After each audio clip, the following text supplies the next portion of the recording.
You know, when Nike launched the LeBron 23, they had this deconstructed view of the shoe, which is helpful because it gives an inside look at the LeBron 23. Nike put on a display of the shoe where the upper is separated from the midsole and outsole, and even the midsole was shown its three separate components. Everything was in full view. It's like Nike is telling you that they have nothing to hide, but there's something else that you should know. You see, I've been writing sneaker stories and posting shoe reviews for more than 10 years, and when I saw the photos of the deconstructed LeBron 23, I thought I had it all figured out. But there was actually more, because the designers actually took some clues from LeBron's past signature shoes to come up with what would be the hallmark feature of the LeBron 23's design, the crown. But the crown motif itself seems to be more than just for display. It's easy enough to see the sidewall of the shoe taking the shape of a crown, but inside the LeBron 23 is another crown that you could say holds the throne. Not only because it's LeBron James' shoe, but because it's the shoe's main selling feature in terms of tech. But will it be enough to make you buy a pair is a question I want to find out. So let's have a quick conversation.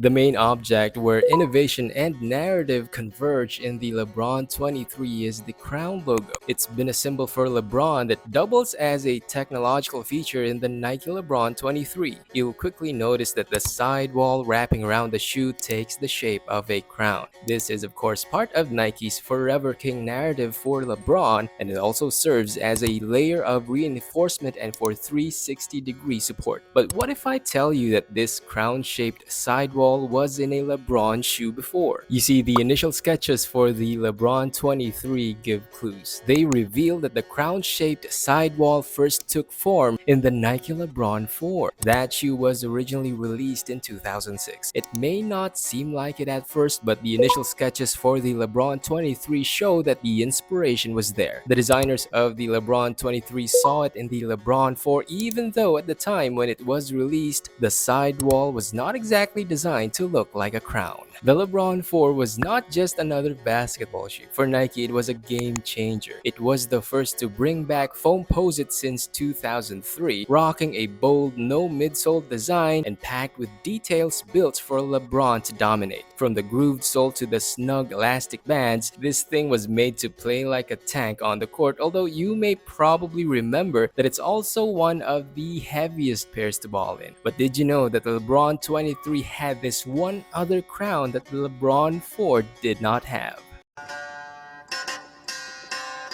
And that crown can be found inside the shoe. It's no less than the cushioning setup, which is a full-length ZoomX drop-in midsole that sits on a foam carrier. This foam carrier is what Nike calls crown containment system. Think of it as a foam sitting on top of another foam. Nike set it up this way to supposedly deliver stability for high-force movements, but this setup alone is not enough. The designers had to add a carbon fiber shank in this setup. This sturdy piece of torsional support not only sits beneath the midsole and containment system, it's actually integrated into the drop-in midsole. The shank is basically a plate with the edges extended upward to take the shape of the midsole perimeter. You won't usually see this type of integrated shank in other Nike drop-in foam midsoles. Now, this midsole setup being a drop-in makes the feet directly engage with the ZoomX foam. Nike says that this will give you an unmatched level of connectivity and court feel. But you're probably wondering what happened here, because for the longest time, LeBron's shoes almost always had a zoom unit for the cushioning setup. Listen up, because here's my theory.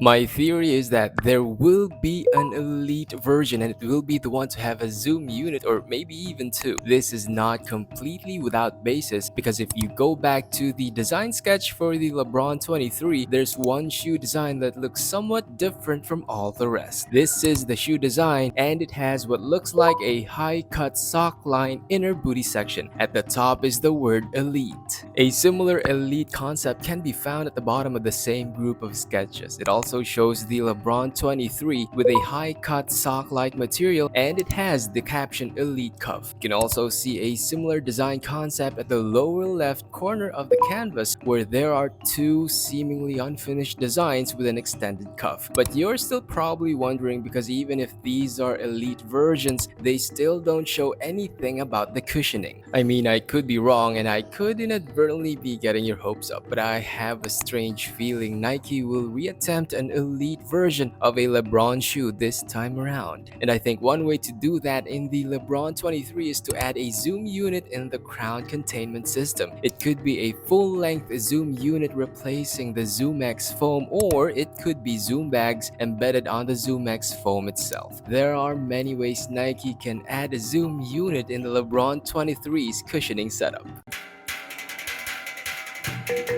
But if Nike decides to create an elite version, you know what that means in terms of price, right? The LeBron 23 already retails for $210, which means a possible elite version could fetch for $230, maybe even higher. It's a steep price for many people, but I guess Nike thinks that their Forever King's ransom must be paid. I mean, think about it. The way Nike has heavily marketed the LeBron 23 during its launch in China, even having LeBron himself in person, easily tells you that Nike wants to bring the shoe as close as possible to one of the world's biggest markets. Nike seems to be putting its US market on the sidelines for now because there's money to be made in China, and Nike knows this. Having a Nike LeBron 23 Elite is meant precisely for that market.